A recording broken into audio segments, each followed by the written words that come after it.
ero sekta mar sukari. Ero kamano anyamilisa. Nyako Ramogi, kao kamano to wadhi nyime koda weche manyien.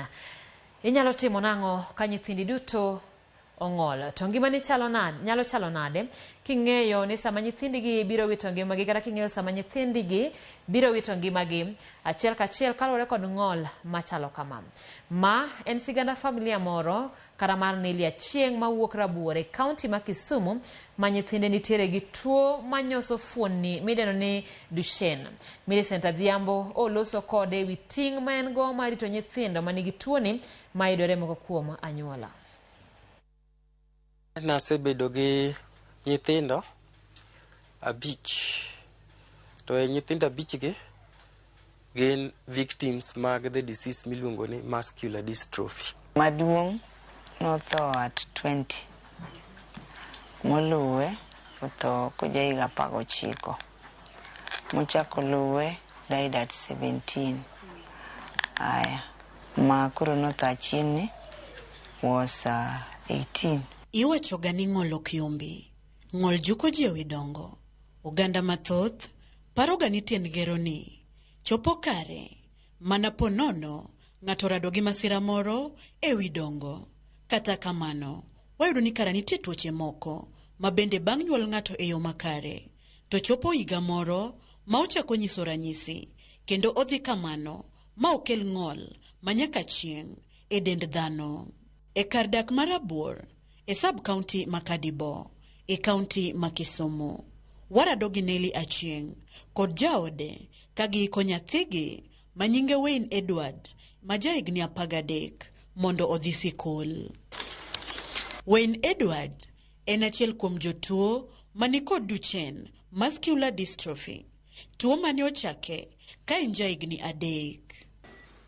Jonyuol Wayne gilite chunygi goyonwa mbaka ewi wuodhgi kotenore kod tuo makelo nyau e leche ma oringo e dier dend dhano ma ong'ere kaka Duchene muscular dystrophy.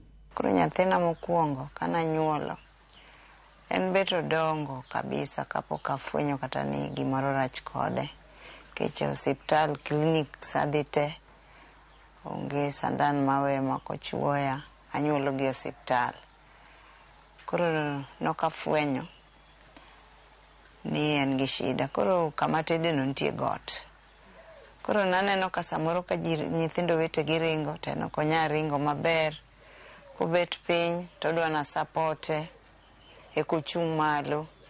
Fortunately achaka mako ich mar second born ka nyuolo to biro differently. Kochopo higni moko 5 to chako ni dende rame. Koro atere hospital, hawi maber na bedo referred Russia, ema nabire kode. Kabiro, mokwonga biro, othiedhe, ogoye x-ray, otimne thieth maber, kasto wadok.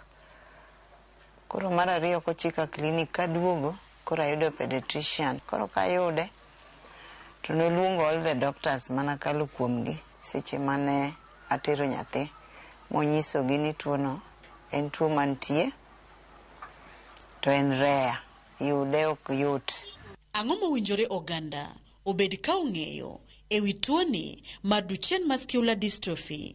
Laktar to wacho yang'o? Duchene muscular dystrophy en tuo mamako leche kata ringo mar dhano, mamiyo teko mar ringo kata mar lechewa dok piny. En tuo mamako ng'ato nikech inyuole kod ng'ato. To gima nyaka wang'e ni en tuo ma thoro mako yawuoyi, to ok omak nyithindo manyiri. Nyathi konyuol, onyalo bedo nyathi maber nyaka higa mochake dwa bedo piny kata chako wuoth. Nikech sechego ma koro ringo kata leche wadwaro mondo ti kabisa. Koro sama nyathi dwa chako wuoth, nyalo yudo ni en oleo gi wuotho. Wawacho ni nyithindo nego bed ni wuotho higa 1 to higa 2. To en nyathi nyalo bedo ni en higa 2 to pod obedo abeda, ok onyalo wuotho nikech lechege, ringo mage, tekoge onge go. Koro sama odwa wuotho, onyalo chung' to koro mondo ter tiende mondo wuothi to tame. To seche moko be kata kowuotho to odwa no wuoth gi wi tiende than wuotho gi tiende konyono piny te. To moro kendo mwanyalo mwang'ego tuoni en ga ni nyathi kata kodhi e cho, jok man gi cho mibedie, onyalo bedie e cho, nyathi mosechako wuotho to koro kosebede e cho to onyal chung' malo kaka joma dongo machonga gi osehinyore. Kata nyathi manosebedo ni wuotho to rwako law koro ineno ka tame.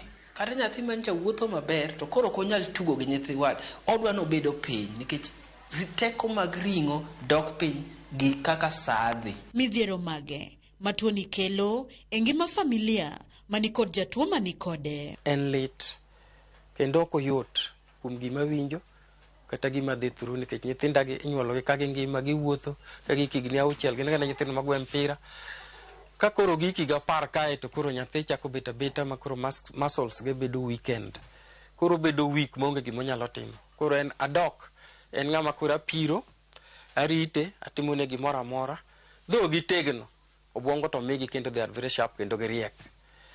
Taneno gi ka githo kama kendo giweya. En tuo ma beche tek, nengone tek, tije be tek, ma ka ionge mana pesa to samoro ok inyal nyalo. Wheelchairs mag nyithindwa gi are very expensive.